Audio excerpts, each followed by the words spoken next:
আসসালামু আলাইকুম প্রিয় মায়ের মানুষেরা, কেমন আছেন সবাই? আশা করি ভালো আছে। বর্তমান বাংলাদেশের যে পরিস্থিতি, ডক্টর ইউনূস নাকি দেশ বিদেশিদের হাতে তুলে দিচ্ছে, দেশ বিক্রি করে দিচ্ছে।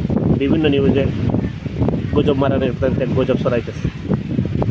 ডক্টর ইউনূস বর্তমান পৃথিবীতে, ডক্টর ইউনূসের মতো কজন সম্মানী ব্যক্তি আছে বর্তমান পৃথিবীতে? অনেকে পাওয়ারফুল প্রেসিডেন্ট আছে যাদের পাওয়ার বেশি, কিন্তু সম্মানী ব্যক্তি কজন আছে? বাংলাদেশে পূর্বে রাজনৈতিক দল ছিল বা যারা ক্ষমতা আসবে বা পূর্বে যারা ছিল, তাদের সিন্ডিকেটের মূল জায়গায় হলো চট্টগ্রাম বন্দর। কারণ আসল কাহিনী হলো, চট্টগ্রাম বন্দর যদি রাজনৈতিক দলের অকলতের কাছ থেকে আটসারা হয়ে যায়, তাদের সিন্ডিকেট করতে পারবে না।